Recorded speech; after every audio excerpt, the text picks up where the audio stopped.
my name is Mary Jane Jellison, and I'm going to be doing a SWOT analysis of the Arsenal Football Club Premier League soccer match.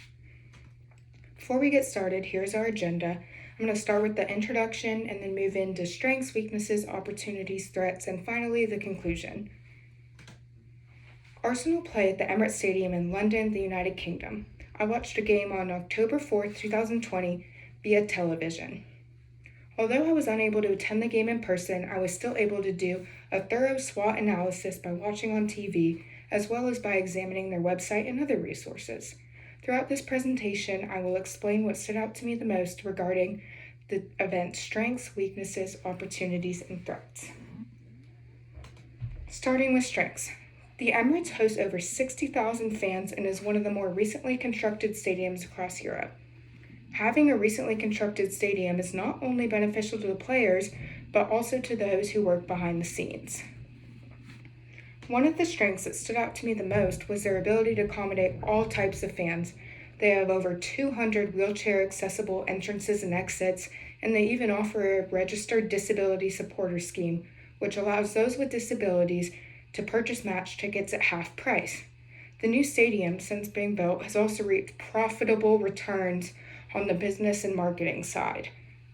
Once the stadium was built, the attention it received around the globe was so immense that it led to Arsenal inking a 5-year deal with Emirates Airline to have their name put on the stadium. Along with the new construction also comes increased ad banners on the side of the pitch from reputable companies and sponsors such as Cadbury, Intel, Sportsbet.io, and Acronis. Along with the stadium strengths, there also comes exposable weaknesses. When Arsenal began construction of the stadium, they only had about $130 million to put towards it. This means they had to take out $260 million in bonds to help finance the rest. Having to designate this amount of funds every year can decide whether or not you can go out and buy the player you want.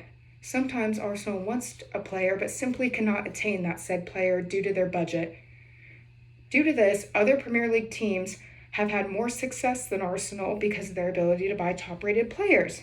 Because of this, fans and patrons prefer to attend games for a winning team rather than an Arsenal game at the Emirates.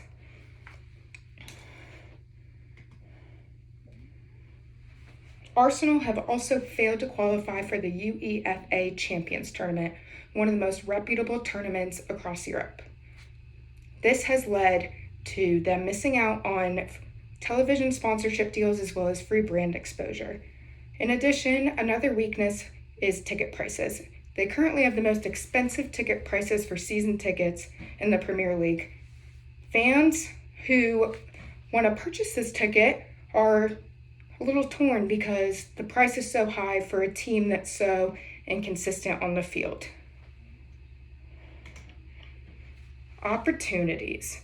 So, the Emirates holds over 60,000 fans, and the size of the stadium has drawn interest from other companies who not only want to provide sponsorship, but hold other events there, such as concerts. Their owner, Stan Kroenke, also has the financial backing the club needs to move forward and succeed in the Premier League.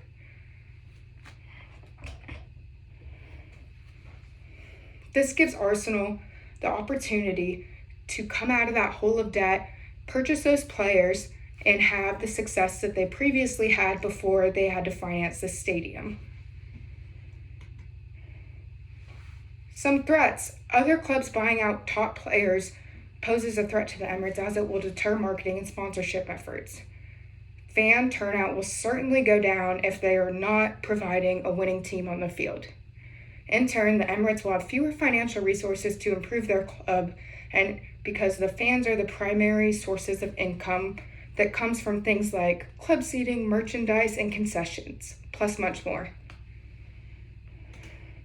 The COVID-19 pandemic has also brought about new threats.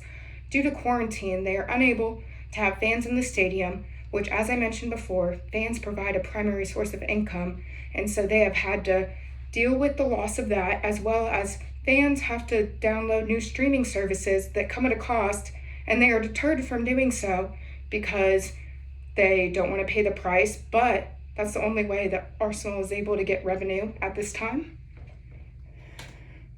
And in conclusion, watching the Arsenal game while also being able to examine strengths, weaknesses, opportunities, and threats was a very eye-opening educational experience. Although I would have liked to attend the game in person, I feel like watching it from home almost gave me more of an ability to research and look into it while I was watching to see what makes a game at the Emirates so great. The unique, intricate stadium looks seemingly perfect on the outside, but when I dove further, I was able to see possibilities for improvement at the Emirates, and I'm excited to see where this organization goes in the future. Thank you.